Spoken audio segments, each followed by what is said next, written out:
Assalamualaikum warahmatullahi wabarakatuh. Innal hamdalillah nahmaduhu wa nasta'inu wa nastaghfiruh wa na'udzu billahi min shururi anfusina wa min sayyiati a'malina. Man yahdihillahu fala mudhillalah wa may yudhlil fala hadiyalah. Asyhadu an la ilaha illallah wa asyhadu anna Muhammadan abduhu wa rasuluh la nabiyya wa la rasula ba'da. Di sini saya akan mempresentasikan tentang anggaran dasar, anggaran rumah tangga kemuhammadiyaan.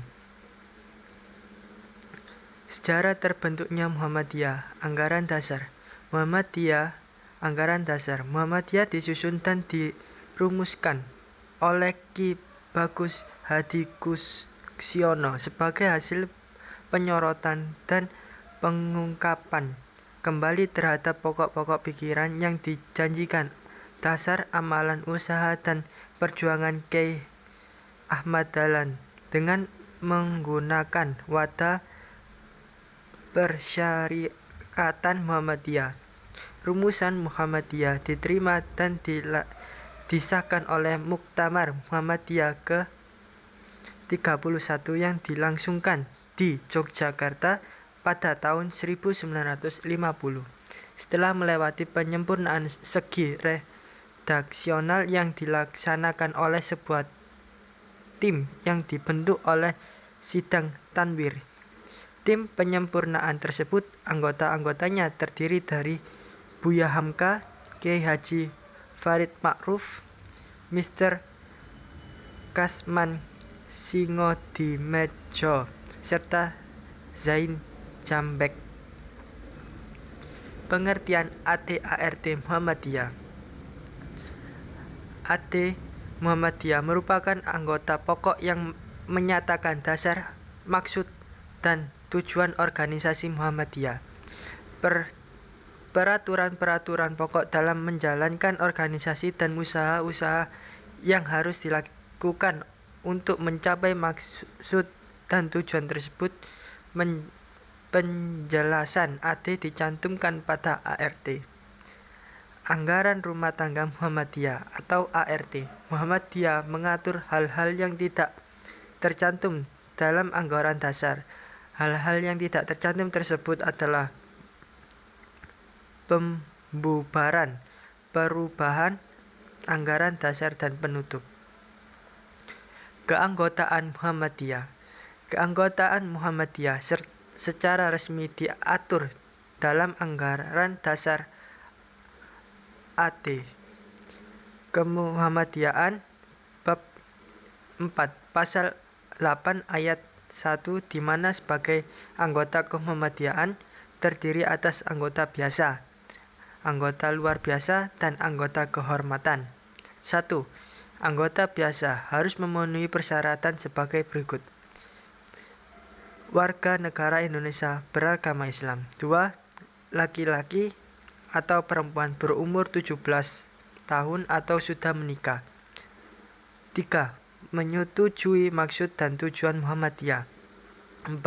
Bersedia mendukung dan melaksanakan usaha-usaha Muhammadiyah. 5. Mendaftarkan diri dan membayar uang pangkal. 2. Anggota luar biasa ialah seseorang bukan warga negara Indonesia, beragama Islam, setuju dengan maksud dan tujuan Muhammadiyah, serta bersedia mendukung amal usahanya. 3. Anggota kehormatan ialah seorang beragama Islam, berjasa terhadap Muhammadiyah dana atau karena kewibawaan dan keahlian diperlukan untuk bersedia membantu kemuhammadiyaan. Keanggotaan Muhammadiyah. Dalam organisasi ada dua corak kepemimpinan yang bisa dijalankan, yaitu bersifat individual tunggal dan kolektif kolegial. Mana yang diberlakukan tergantung kesepakatan. Kepemimpinan tunggal dalam adalah semua tanggung jawab dan kewarganegaraan organisasi terletak pada satu orang saja, sementara kolektif adalah tanggung jawab dan kewarganegaraan. Kewenangan. Secara struktur organisasi Muhammadiyah disebutkan dalam Anggaran Dasar Muhammadiyah Bab 5 tentang susunan dan penetapan organisasi pasal 9, susunan organisasi dan anggaran rumah tangga pasal S9. Dalam pasal tersebut, struktur organisasi Muhammadiyah terdiri atas ranting, cabang, daerah, wilayah, pusat. Fungsi ADART Muhammadiyah. Fungsi utama ADART adalah sebagai pedoman utama untuk semua anggota dan pengurus dalam membuat berbagai peraturan organisasi. Peraturan ini tidak hanya berlaku untuk internal organisasi saja, tapi juga untuk eksternal organisasi. 1. Peraturan internal organisasi adalah aturan yang terkait dengan hubungan antara pengurus dan anggotanya, antara sesama anggota, dan antara pengurus dengan pengelola organisasi.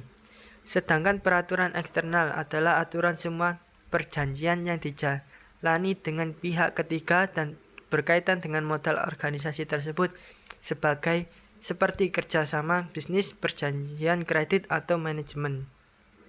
Sekian dan terima kasih. Assalamualaikum warahmatullahi wabarakatuh.